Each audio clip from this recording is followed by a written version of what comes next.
Okay,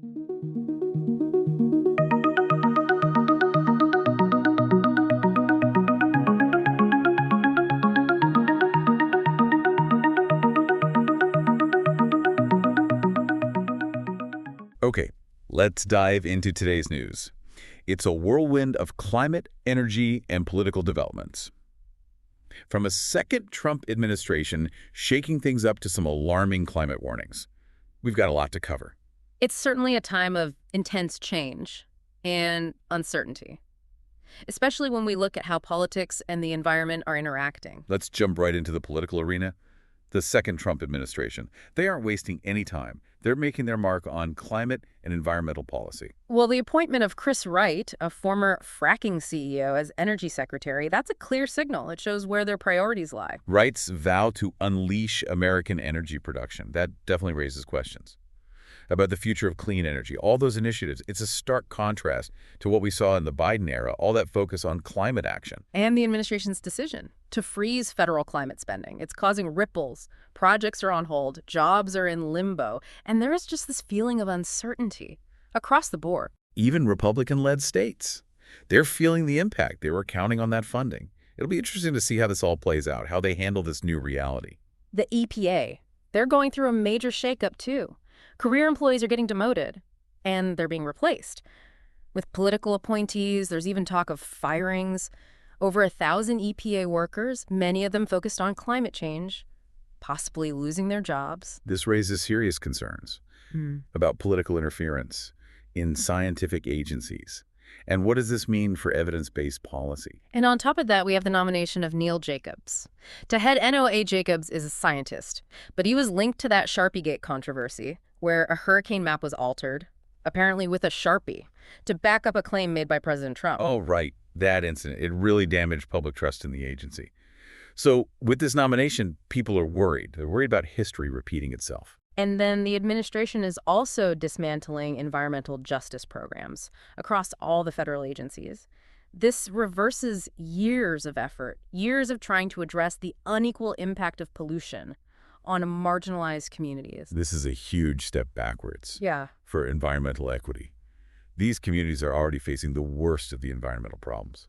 And then, just to add to it all, President Trump has suggested eliminating FEMA entirely, shifting the whole responsibility for disaster recovery to individual states. Wow, that's radical, that proposal. I can't imagine many states would be happy with that. Especially those states, they get hit by hurricanes or wildfires frequently. Yeah, you're right. Republican lawmakers, they're already pushing back. They're concerned about the financial burden it would put on their states. This would be a massive cost shift. And many states just aren't equipped to handle it. And speaking of resources, the administration has taken offline a vital climate justice data tool. This tool was used to identify disadvantaged communities, the communities most vulnerable to climate change. It helped direct funds to them. That data tool was crucial. It ensured that climate investments were actually reaching the communities that needed them most. Taking it offline is a setback, a major setback for equitable climate action. It's a blow to transparency and accountability. Thankfully, though, we have a group of scientists. They're working against the clock to restore the tool, to make that data public again. They recognize how crucial it is to ensure that climate solutions don't leave anyone behind. It's a good reminder that even with these political setbacks, there are people working tirelessly to make sure climate action is truly equitable. They're working to uphold environmental justice. Now let's shift our focus. Let's look at the climate. It seems like every day there are new warnings, new alarming discoveries. You're not wrong. As all these political battles are going on, the planet, it's sending us signals. Climate change is accelerating faster than we originally thought. There's a new study. It shows that global warming is increasing at a rate 50% higher than in previous decades. That's terrifying. What are the consequences of this faster warming? What are we talking about? Well, one major consequence. It could disrupt a vital ocean current by as early as 2050. This current is key. It regulates global weather patterns, and if it's disrupted, it could be devastating for coastal communities and ecosystems worldwide. We're already seeing how climate change is affecting our oceans, like Greenland's ice sheet. It's fracturing at an alarming rate. Deeper cracks, wider cracks. It's all contributing to rising sea levels, and that threatens coastal communities all over the globe. It's a dire situation. Even a small increase in warming, just half a degree, could triple the area on Earth that's too hot for humans to live comfortably. Large areas of land could become uninhabitable, leading to mass displacement and resource scarcity. It's hard to grasp the scale of it all, the Yeah. potential consequences, and we're already seeing the economic impacts of climate change here at home in California. Those devastating wildfires, fueled by drought and extreme heat. State Farm is seeking a 22% rate hike on insurance. This just highlights it. The growing economic costs of climate change, it's not just an environmental issue, it's hitting our wallets, our homes, our way of life. And as climate risks increase, we can expect these costs to rise. The transition to clean energy. Many see it as the solution to climate change, but it's facing challenges as the political landscape shifts. Shell, the energy giant, they just pulled out of a massive offshore wind project in New Jersey. They said it was because of market challenges and regulatory uncertainty. Under the new administration, this raises concerns about the future of offshore wind in the United States. It was seen as a key driver for clean energy growth. It's a major setback for the industry, especially with New Jersey's clean energy goals. They're ambitious. And to make things worse, the state has now stopped approvals for new offshore wind projects, all of them. This is a potential slowdown for the whole industry, which had been gaining momentum. It seems like the political climate, it's creating uncertainty, and investors, they're hesitant to commit to these large-scale projects. Even the electric vehicle market, which has been growing like crazy, is facing headwinds. The demand for EVs in California is stalled. And most automakers, they're not going to meet the state's zero-emission mandate for 2026, except for Tesla. So the transition to electric vehicles, it might be slower, more challenging than we thought. The auto industry is struggling to keep up with California's goals, their ambitious goals, for clean transportation. On the East Coast, Maryland lawmakers are dealing with their own energy challenges. They've proposed legislation to expand energy capacity. They're aiming for a mix: natural gas, solar, and nuclear power. And this is sparking debate over their clean energy goals. And whether natural gas, a fossil fuel, should be part of it, it's complex, balancing affordability, reliability, and sustainability in a world where the energy landscape is changing so rapidly. And even amidst these energy debates, we're seeing some smaller efforts, but they're significant. Like Oatly, the oat milk company. They're looking into replacing gas boilers with electric heat pumps in their factories. This shows the challenges of decarbonizing the food industry. It's a major contributor to greenhouse gas emissions. Oatly's move is positive, though. It shows that companies, even in high-emission sectors, are looking for ways to be more environmentally friendly. That's great to see. Companies like Oatly stepping up. It shows that it's possible. Decarbonization, even in industries that rely so much on fossil fuels. It's a reminder. Change can come from anywhere, even unexpected places. As we're dealing with all these big political and economic shifts, it's important to remember individual actions and innovation can make a difference. Speaking of individual actions, the Trump administration's decision to take that climate justice data tool offline, that's concerning, the one designed to help direct funds to those communities hit hardest by climate change. Yeah, it does seem like a step backwards when it comes to transparency and accountability. Can you remind me how it actually worked? That tool, why is its removal such a big deal? It used a lot of data points, things like income levels, how much pollution people are exposed to, health outcomes, to create a map. It showed which communities were most vulnerable to climate change. But by taking it offline, the administration is basically making it harder to identify and prioritize these communities for funding and support. So it's not just about the data, it's about what happens because that data is not there. It could mean resources are misallocated, and the most vulnerable communities, they fall even further behind. Exactly. It raises questions about the administration's commitment to environmental justice, making sure climate solutions help everyone. It is a shame, but it's good to know that a group of scientists are working on it to restore the tool, to make that data public again.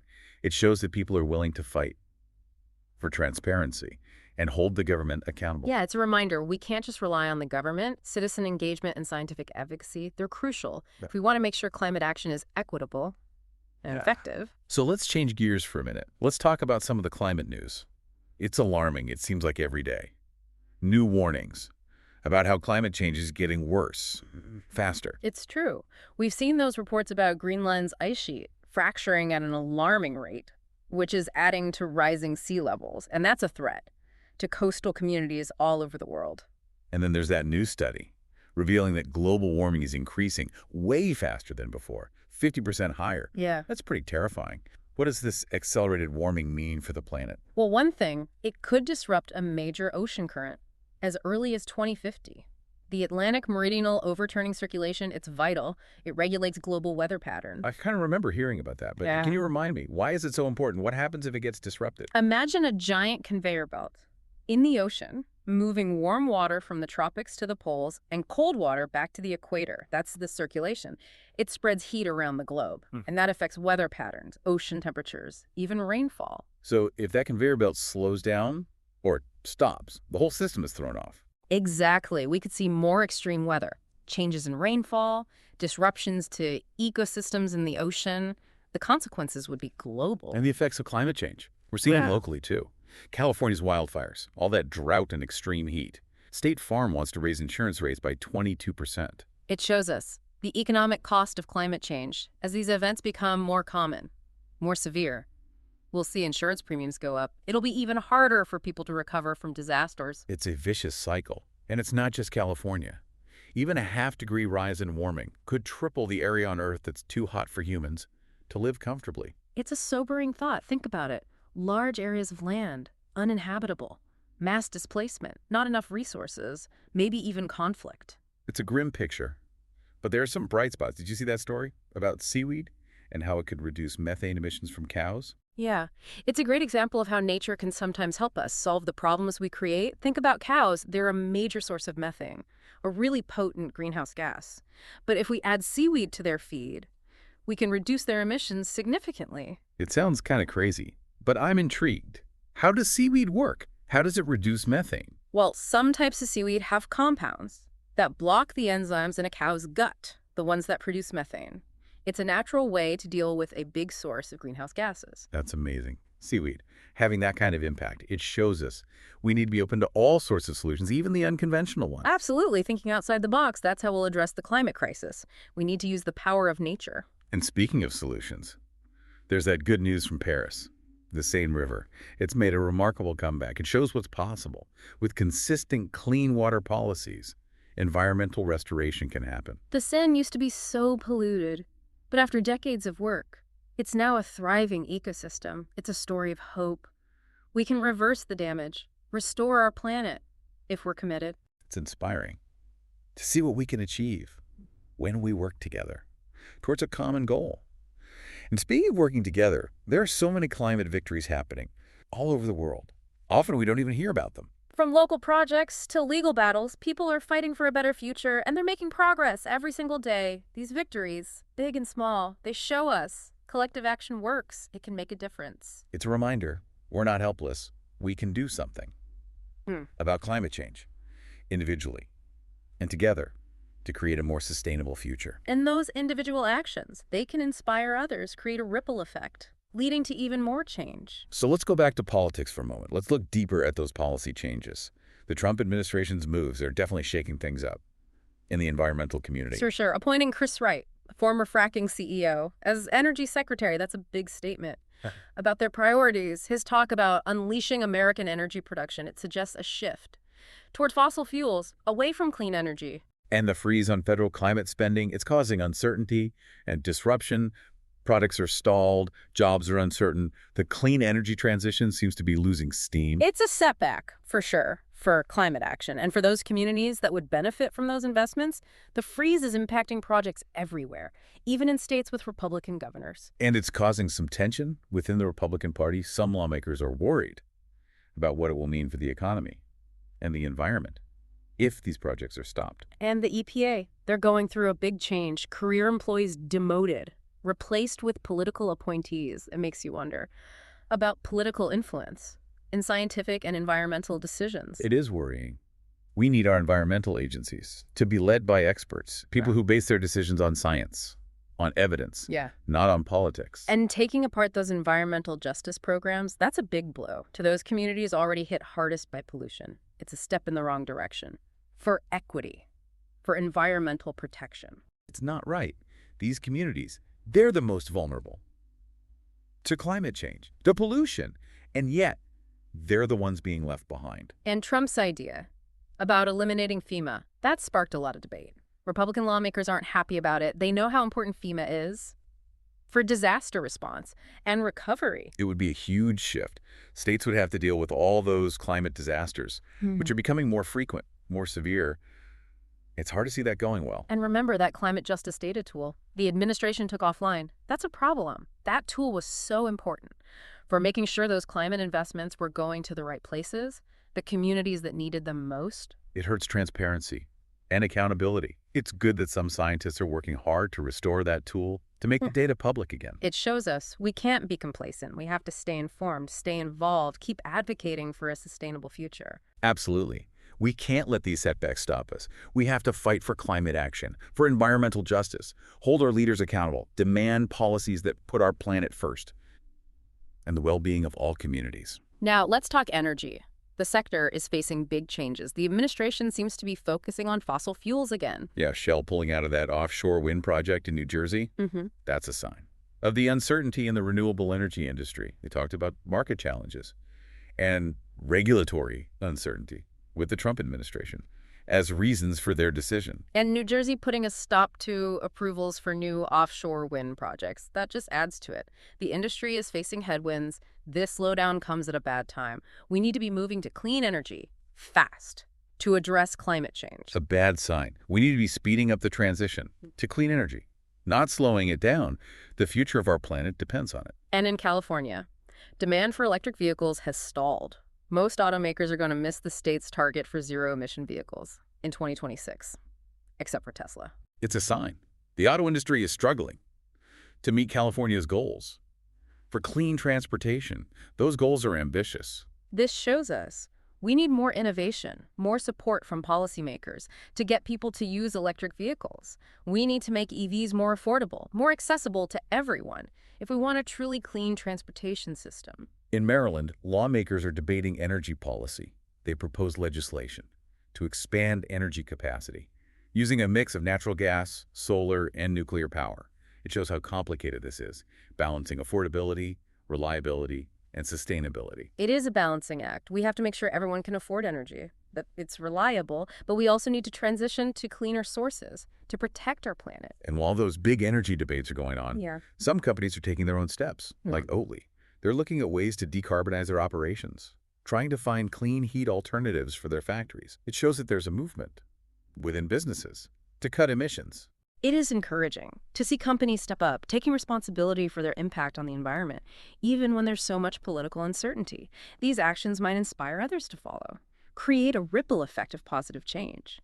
All these examples show us political decisions matter. They're shaping the energy landscape. They're influencing how fast we move to clean energy. It's a situation that keeps changing. It needs close attention and continued advocacy for sustainable solutions. Let's shift our focus now to some stories that don't get as much attention, but they're important. They show us how climate, nature, and human actions are all connected. These stories often reveal how climate change is affecting our world in subtle ways, but profound ways. Like that news about bird flu, a deadly strain of H5N1 detected in milk. From dairy herds in Nevada, it reminds us zoonotic diseases can spread. We need to be vigilant, prepared to protect public health and stop these diseases from spreading. It is concerning. We have to be proactive, monitoring potential threats, addressing them, especially as climate change makes it easier for diseases to spread. And then there's the gray whale, the one that died off the coast of Los Angeles. It highlights all the threats marine life is facing. Pollution, ships hitting them, getting caught in fishing gear. It's a lot for these animals to handle. Their survival is at stake. We need to protect our oceans and all the life in them. Our actions have consequences. We need to be aware of how we're affecting the natural world. Speaking of impact, let's go back to that seaweed solution for a minute, using it to cut down methane emissions from cows. Nature sometimes has the answers to the problems we create. It tells us we need to be open to new ideas, even if they seem strange at first. We need to harness the power of natural processes to help with environmental challenges. Think outside the box. Embrace new solutions. Innovation is key. Yeah. If we want to solve the climate crisis, find ways to live sustainably that benefit the planet and everyone on it, we need to invest in research, support those who are coming up with new ideas, create a culture where people are encouraged to be creative, to solve problems. And look at the farmers in Africa, in the mountains, adapting to climate change. They're teaching us valuable lessons about adaptation. They're on the front lines, dealing with the impacts. Their experiences can help us. build more resilient communities. They're so resourceful, so determined. It inspires us to find ways to thrive. In a world that's changing, adapt to the challenges. We can learn from them, their traditional knowledge, their new practices, their commitment to their land, to making a living. It's a reminder, even when things are tough, we can overcome challenges, adapt, innovate, even with the changing climate. And for a bit of optimism, look at the Seine River in Paris. The way it's been restored, it shows us what's possible when we put in the effort, when we have the political will, when we commit to long-term solutions. It gives us hope. We can reverse the damage. We can restore our ecosystems with dedicated action. It shows we can make a difference. If we work together, if we don't give up on our planet, we can create a better future. But it takes collective action, commitment, and belief. Belief in our ability to change things. Yeah, it's a powerful symbol. The Seine, that change is possible. Even when the challenges seem huge, it shows what humans can do with ingenuity, determination, and a commitment to taking care of the environment. It makes me hopeful. We can restore our planet, protect it for generations to come. And speaking of hope, there's all this bad climate news, the political setbacks, but there are also victories happening all over the world. We just don't hear about them much. Absolutely. Local communities, grassroots groups, individuals, they're all taking action, pushing for change. And they're making a difference. From lawsuits to new solutions, these victories, whether they're big or small, they prove something. Collective action matters. It's a reminder. We're not powerless when it comes to climate change. It's inspiring. It keeps us going. Knowing our efforts matter, even if they seem small. They're part of something bigger, a movement for change, like a ripple effect. Each action creates a wave. It spreads, inspires others to act. And together, we become a force for good. Exactly. We all have a part to play in creating a sustainable future. What can we do? We can reduce our own carbon footprint. We can advocate for policy changes, support businesses that care about sustainability. Even just raising awareness, it all counts. It's about the choices we make every day. Choices that reflect our values. Choices that contribute to a healthier planet. It's about using our voices, our votes, our money to support the shift to a world that's sustainable and equitable. You got it. This is a turning point, a crossroads. What we do today is going to decide our future.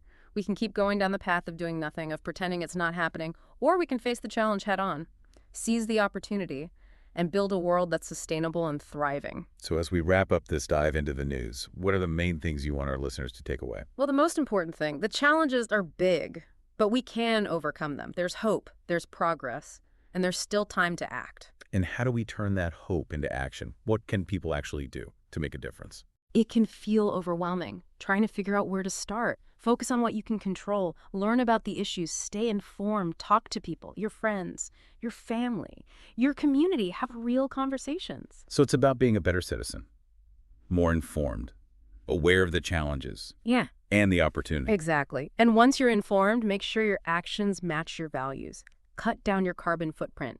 Make sustainable choices in your life. Support those businesses and organizations that are committed to sustainability.